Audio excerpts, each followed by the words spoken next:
Welcome to episode 117 of Girl Take the Lead, where each week we explore womanhood and leadership. And I'm your host, Yo Kenny. With the holidays around the corner, I was inspired by some of the learning I've had podcasting about gratitude.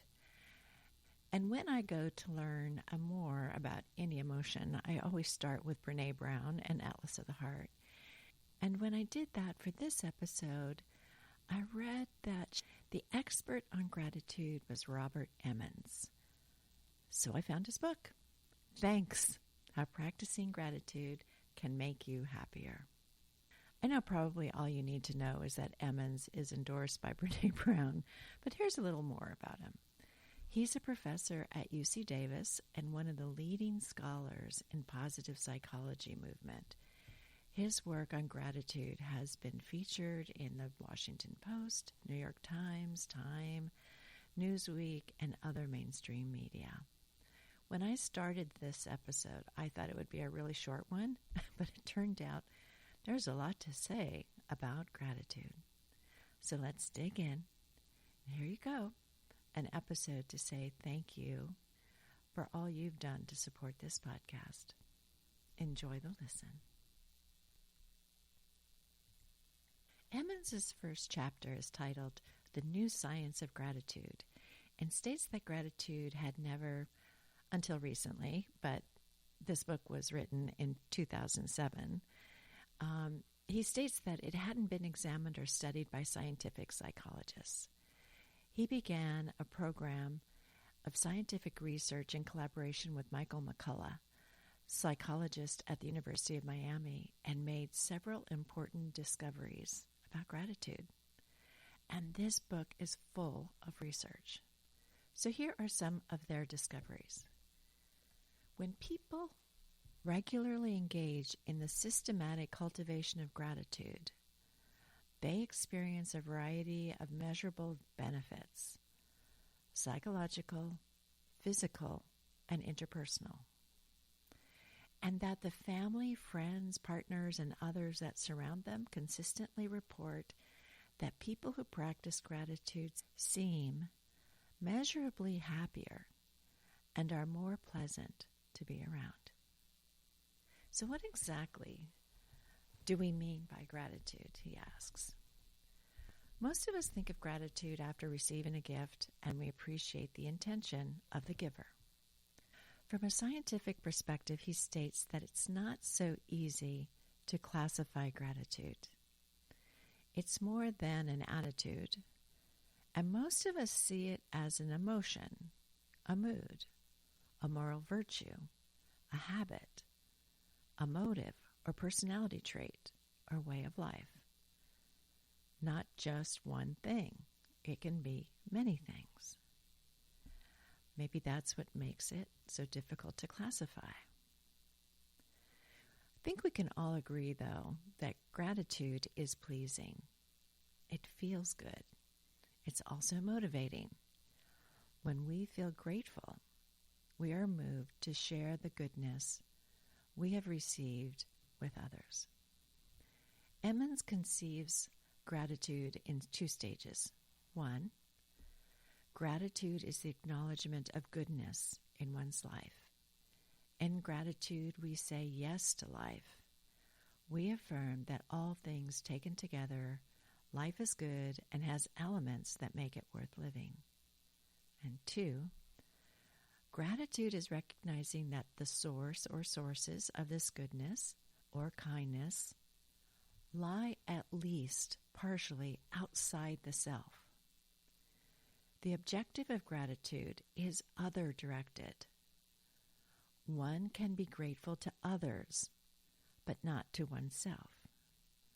We are the recipients of goodness, and when we receive that goodness, there's a powerful need to express gratitude.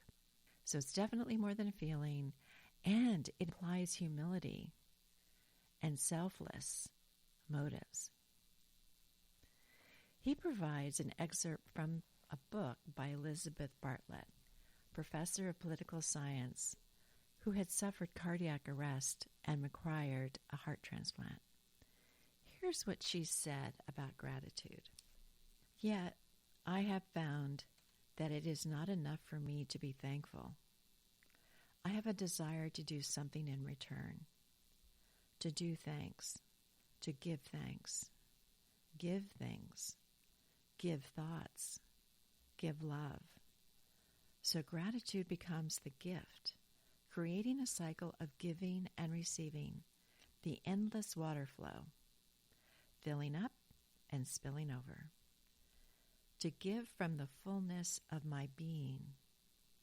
This comes not from a feeling of obligation like a child's obligatory thank you notes to grandmas and aunts and uncles after receiving presents.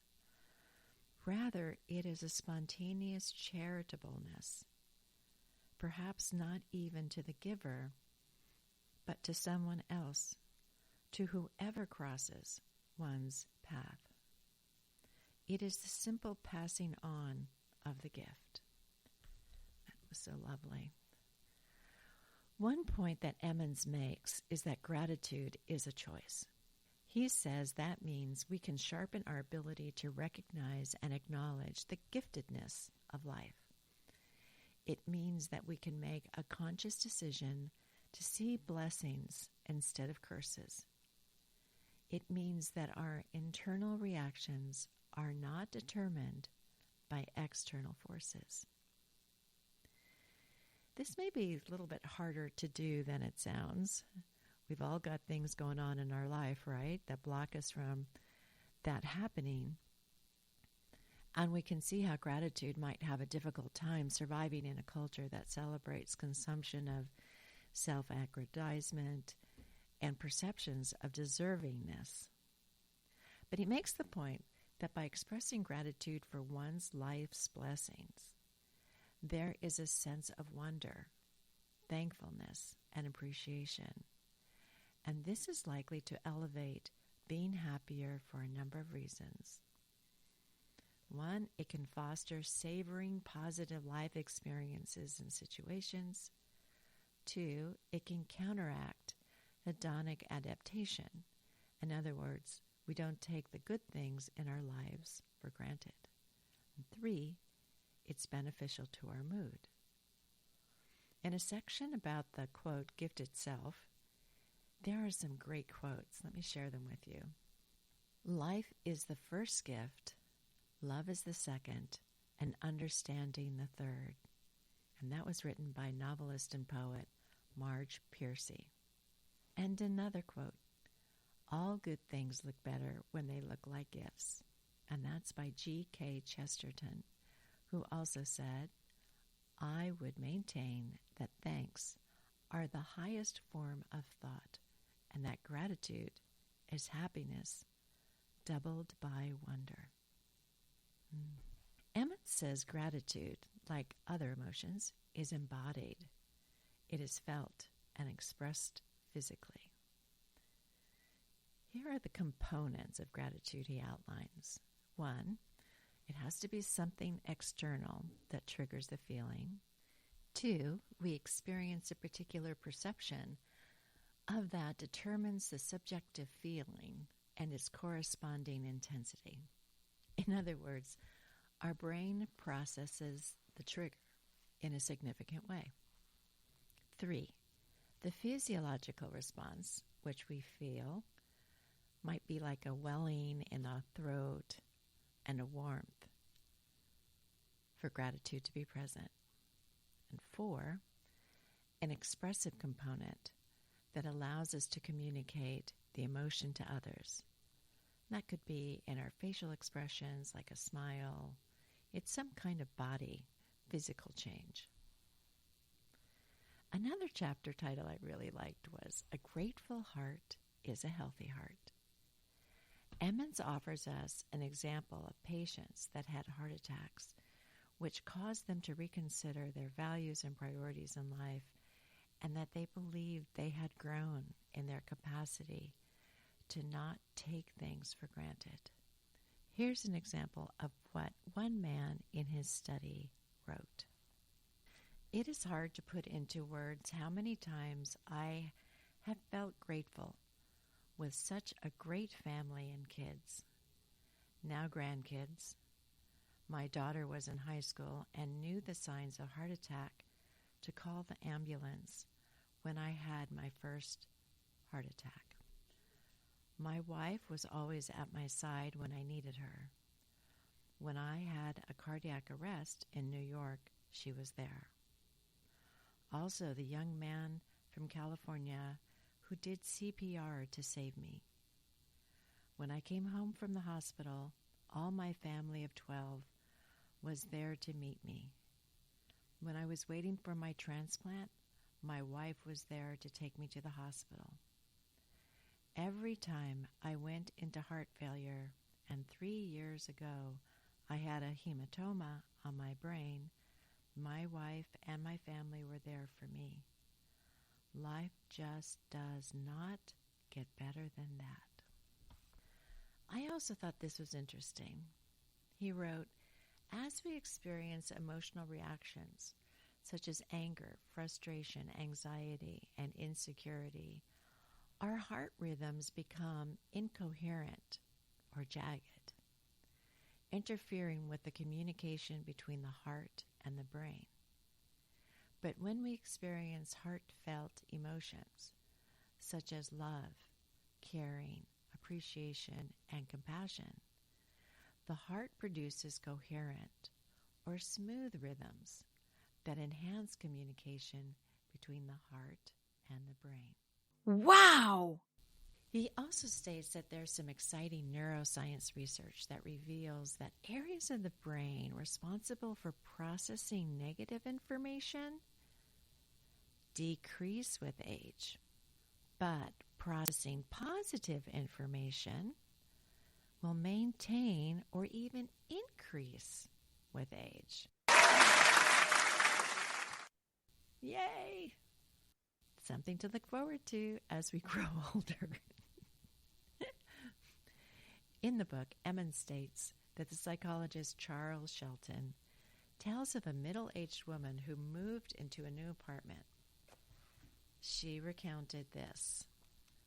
As I stood there looking around, I realized that almost everything in the apartment had been given to me by others.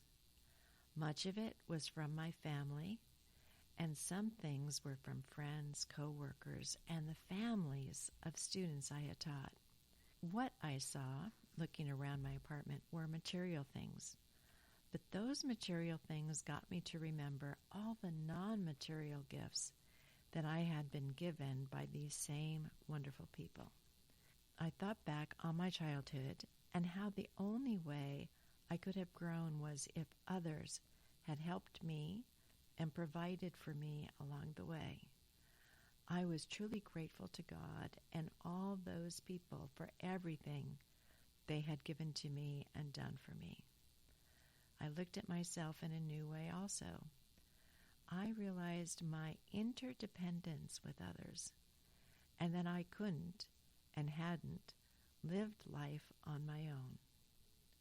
I think it made me less egocentric.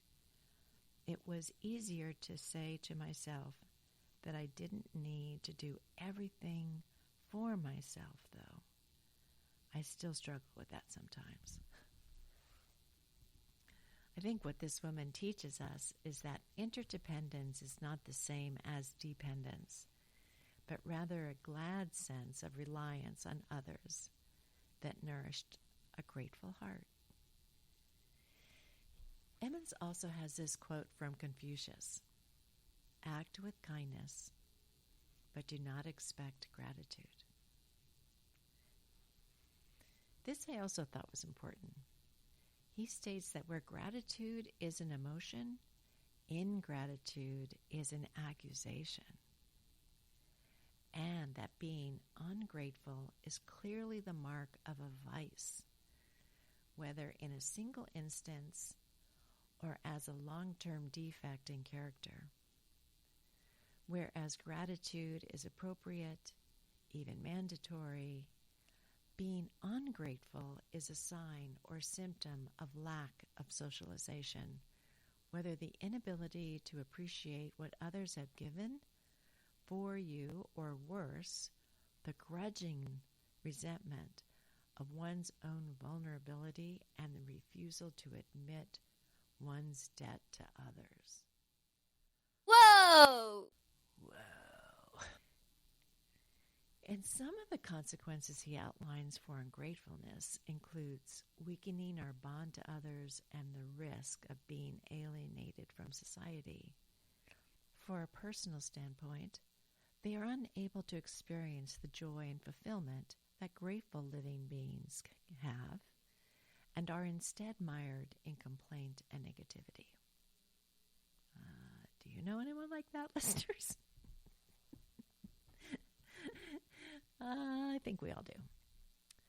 Emmons offers us some closing thoughts about practicing gratitude as a way of life.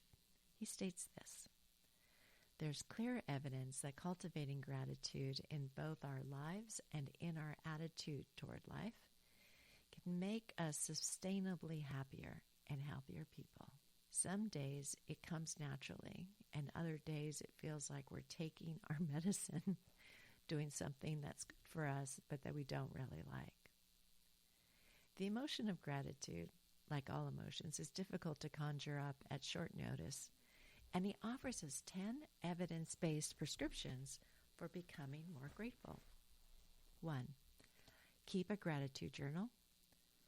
Keeping a gratitude journal for as little as 3 weeks can result in better sleep and more energy.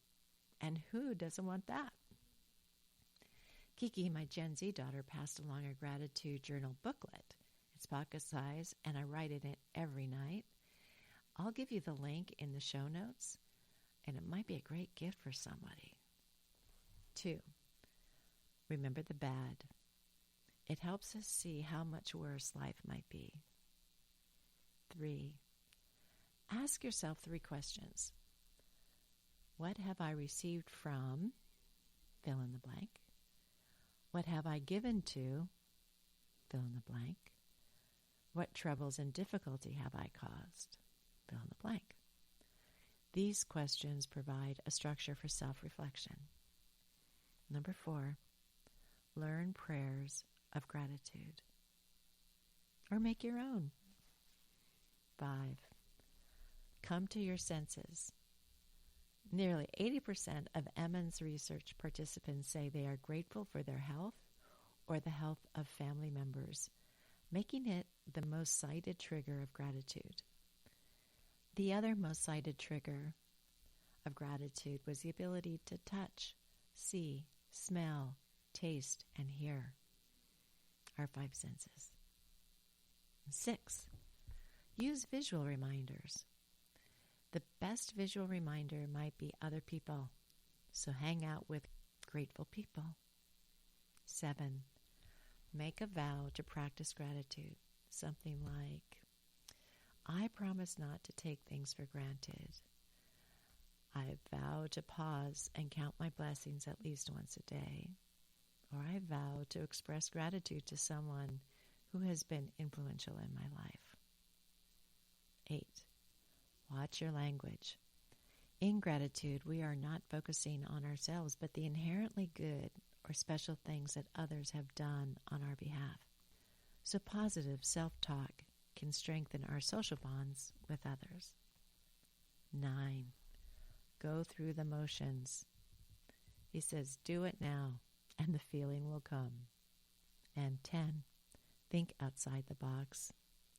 And in this one, he gives the example of the Dalai Lama, who often repeats this Buddhist teaching by telling his audience that he is grateful to the Chinese for giving him the opportunity to practice love for his enemies. One last thing he offers us. He states he's come to experience the freedom of gratitude. Yes, freedom. By appreciating the gifts of the moment, gratitude frees us from past regrets and future anxieties. By cultivating gratefulness, we are freed from envy over what we don't have or who we are not. It doesn't make life perfect, but with gratitude comes the realization that right now, in this moment, we have enough, we are enough. And on that note, we'll end this episode. I am grateful to you for listening. It's a gift you've given me, and I much appreciate you for being there.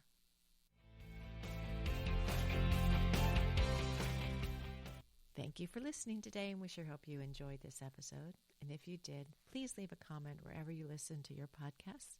Tell a friend about us. Join our public Facebook group, Girl Take the Lead, or visit our website, girltaketheleadpod.com. We also have a YouTube channel where your subscription would be appreciated, where you can see videos to go with the episodes. Once you're on YouTube, search Girl Take the Lead. Here are the 3 takeaways from today's episode. 1. These are the components of gratitude.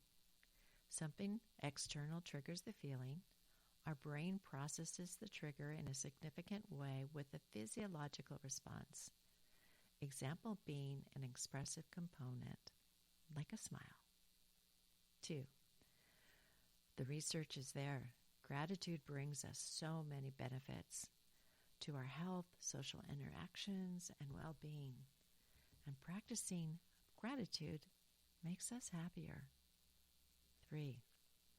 We are offered 10 techniques to approach gratitude, which can help us get in touch with the capability to open the door to appreciation for the gifts we are given. Next week, I'll be going a little deeper into an emotion that our recent guest, Uri Talmor, brought up about shame. I thought it was so important I wanted to spotlight what he said. And he mentioned how much he liked what Teal Swan had to say. So I got her book, How to Love Yourself, and she says that shame is one of the most misunderstood aspects of social behavior. Whoa. So stay tuned and join us again. Oh, I'm down. And thanks for being here. Talk to you soon. Bye.